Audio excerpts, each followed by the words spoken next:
ஓம் நம சிவாய. அதாவது இந்த ஒரு பொருளை மட்டும் உங்க வீட்டு வாசல்ல நீங்க வச்சிடுங்க. இப்ப நம்ம இந்த வீடியோல சொல்ற மாதிரி உங்க வீட்டு வாசல்ல வச்சிடுங்க. அப்புறம் பாருங்க, உங்களை சுத்தி இருக்கக்கூடிய எப்பேற்பட்ட கெட்ட ஆற்றலா இருந்தாலும் சரி, இந்த ஒரு பொருளை தாண்டி உங்க வீட்டுக்குள்ள வரவே வராது.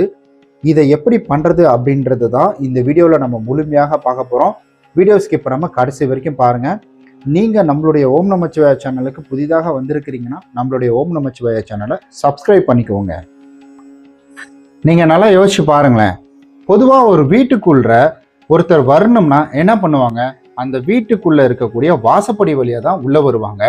அப்போ வாசப்படி வழியா உள்ள வரும் பொழுது நமக்கு நம்ம கூட கெட்ட ஆற்றலும் வரும், நல்ல ஆற்றலும் வரும்.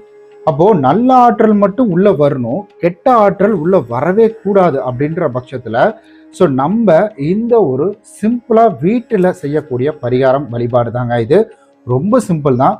நீங்க இதுக்காக கோயிலுக்கு போக தேவையில்ல, இதுக்காக நீங்க எதுவுமே பண்ண தேவையில்ல. ரொம்ப சிம்பிளா இந்த ஒரு பொருளையும் இதையும் வைத்து நீங்க இந்த ஒரு வழிபாட்டை மேற்கொள்ளுங்க. நீங்க பூஜை கூட பண்ண வேணாங்க.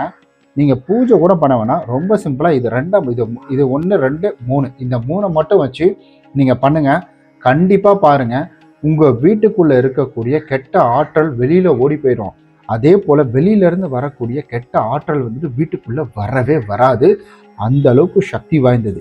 இன்றளவும் நீங்கள் பெரிய பெரிய கம்பெனிக்குள்ளெல்லாம் போனீங்கன்னா வச்சுக்கோங்களேன், அவங்க கம்பெனி முன்னாடி 2 பக்கமுமே இதை தான் வச்சுருப்பாங்க. அதாவது வாசக்கால் வலதுபுறமும் இடதுபுறமும் இதை தான் வச்சுருப்பாங்க.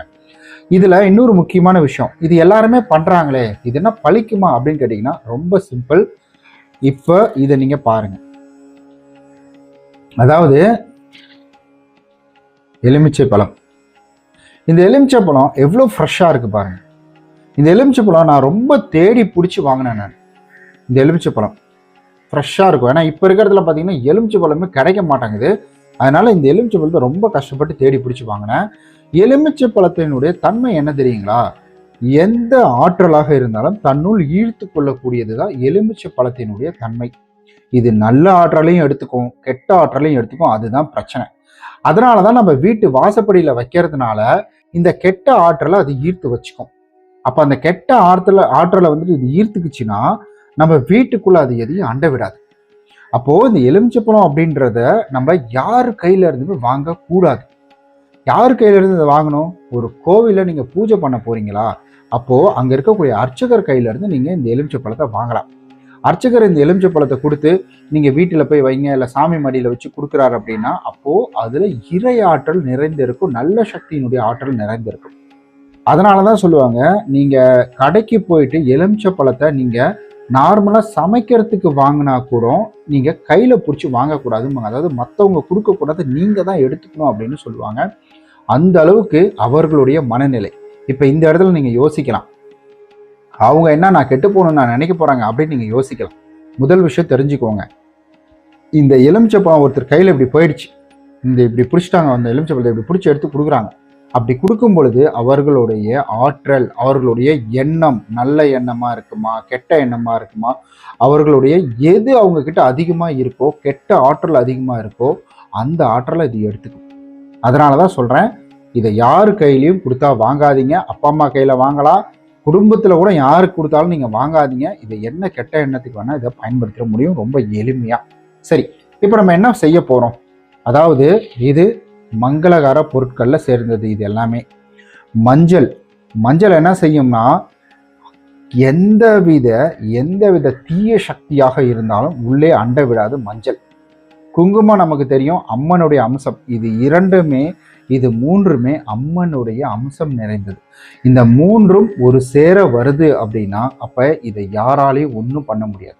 இப்ப இந்த வழிபாட்டை நான் என்ன செய்ய போறேன், நான் உங்களுக்கு லைவா செஞ்சு காட்ட போறேன். எங்க வீட்டு வாசல்ல இந்த ஒரு எலுமிச்சை பழத்தை வைக்க போறோம். அப்ப நம்ம என்ன பண்ண போறோம்னா, கரெக்டா நம்ம சென்டர்ல அரிஞ்சிக்கணும். கரெக்டா எல்லா பக்கம் பார்த்துட்டு சென்டர்ல கரெக்டா அரிஞ்சிக்கோங்க. இப்ப நான் அந்த சென்டர்ல அரிஞ்சிக்கிறேன். இப்போ அரிஞ்சாச்சு.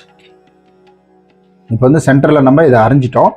அரிஞ்ச பிறகு ஒரு பக்கத்துல மஞ்சளையும் மறுபக்கத்துல குங்குமத்தையும் நம்ம வைக்கணும். அப்ப இதுல இன்னொரு முக்கியமான விஷயம் என்னன்னா, நீங்க அங்க போய் வைக்கும் பொழுது வாசப்படியில வலது புறத்துல மஞ்சளையும் இடது புறத்துல நீங்க குங்குமத்தையும் வைக்கணும். அதை மறந்துடக்கூடாது. நீங்கள் வந்து வீட்டை பார்க்குறீங்கல்ல, அதுதான் கணக்கு, வலதுபுறம் இடதுபுறம்ன்றது. இப்போ நான் என்ன பண்ணுறேன்னா, முதல்ல மஞ்சளை தடவிக்கிறேன். மஞ்சளை நம்ம எடுத்துக்கிட்டாச்சு. மஞ்சளை எடுத்துகிட்டு நீங்கள் நல்லா ஃபுல்லாக பண்ணிவிடுங்க. ஒரு சிலர் அப்படியே தொட்டுட்டு அப்படியே வச்சுருவாங்க. அது தொடுறதுக்கு வந்துட்டு யோசிப்பாங்க. அந்த மாதிரிலாம் வேணாம். நீங்கள் ஃபுல்லாகவே தொட்டுக்குங்க. அதெல்லாம் எந்த தப்பும் கிடையாது.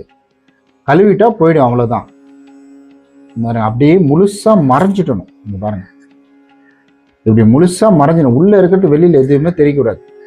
இது வந்துட்டு இருக்கிற நிலைமையை பார்த்து உங்களுக்கு தெரியும் உங்கள் வீட்டுக்கு கெட்ட சக்தி வந்திருக்குதா இல்லையான்றது. நல்லா சென்டரில் மட்டும் கெட்டு போயிடும். இந்த சென்டரில் மட்டும் கருகி போயிடும்.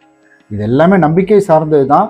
நம்பிக்கை இருக்கிறவங்க நம்பிக்கையோடு செய்யுங்க, நல்லதே நடக்கும். நம்பிக்கை இல்லைன்னா யாரையும் ஃபோர்ஸ் பண்ணல, நீங்கள் வந்துட்டு செய்ய வேணாம். நம்பிக்கை இருக்கிறவங்க மட்டும் செய்யுங்க, அதுவே போதும். ஓகே, அடுத்தது நம்ம வந்துட்டு குங்குமத்தை வச்சிடலாம். குங்குமம் தாங்க, அப்படியே தொட்ட உடனே எல்லாமே பிடிச்சி பார்க்கல. ஓகே, இப்போ நீங்கள் என்ன பண்ணுறேன்னா அப்படியே அந்த இடம் அப்படி தடவி விட்டுருங்க. அவ்வளோதான். இப்போது தட்டி விட்டுட்டு நம்ம என்ன பண்ணலாம்னா வீட்டு வாசலில் வலதுபுறமும் இடதுபுறமும் வச்சிடலாம். இப்போ நான் உங்களுக்கு எடுத்துகிட்டு போய் வைக்கிறேன், நான் காட்டுறேன் பாருங்கள். எப்படி இருக்குது பார்த்தீங்களா? அது உங்களுக்கு நல்லாவே தெரியுதில்ல எப்படி இருக்குன்னு சொல்லிட்டு. வாங்க போகலாம். இப்போ நம்ம வீட்டு வாசப்படிக்குள்ளே வந்துட்டோம். இங்கே பாருங்கள், இப்படி தான் இருக்கும். இந்த இடத்துல இப்போ நம்ம நின்று பார்க்கறதுனால இது வந்துட்டு இடதுபுறம் வருது. அப்போது நம்ம வலதுபுறத்தில் மஞ்சளை வைக்கணும். மஞ்சளை நம்ம வீட்டு வலதுபுறத்தில் வச்சிடணும். இங்கே வச்சாச்சு. இப்படி வச்சிருங்க, இப்படி வைக்காதீங்க. இப்படி வச்சுட்டு இந்த இடத்துலையும் நீங்கள் நிமித்தி வச்சிருங்க. அவ்வளோதான். இப்படி தான் இருக்கணும் உங்கள் வீட்டு வாசல். பாருங்கள் எப்படி இருக்குன்னு சொல்லிட்டு.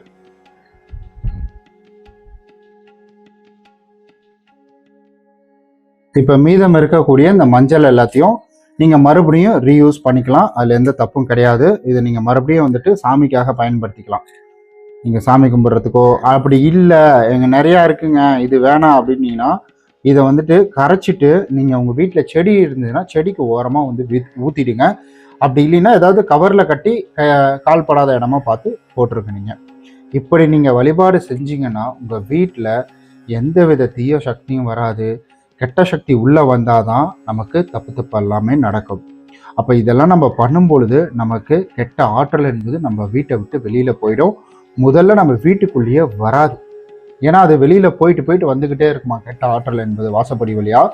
அப்படி வெளியில் ஒரு முறை போக விட்டுரும். இந்த ஆற்றல் வெளியில் போக விட்டு ரிட்டர்ன் உள்ளே வரும் பொழுது, அதனால தான் நம்ம நேராக இப்படி வச்சோம். இப்படி வைக்காமல் இப்படி வச்சோம் பார்த்தீங்களா? அந்த நேராக வச்சது காரணம் அதுதான். அது ஈர்க்கிறதுக்காக தான் அதை அப்படி ரொம்ப வச்சிருக்கிறோம். ஓம் நம சிவாய. இது ஆன்மீகம் என்பது நம்பிக்கை சார்ந்தது. நம்பிக்கை இருக்கிறவங்க நம்பிக்கையோடு மேற்கொள்ளுங்க, நிச்சயம் நல்லதே நடக்கும். இத்துடன் இந்த பதிவோட நிறைவுக்கு வந்துட்டோம். ஓம் நம சிவாய. சிவய நம சிவ மசிவயன வயநமசி நம சிவ. இந்த மந்திரத்தை காலையில் எழுந்த உடனே 3லிருந்து 11 முறை சொல்லிக்கிட்டு வாங்க. நிச்சயம் உங்கள் வாழ்வில் நல்லது கிட்டும். ஓம் நம சிவாய. ஓம் நம சிவாய. ஓம் நம சிவாய. ஓம் நம சிவாய.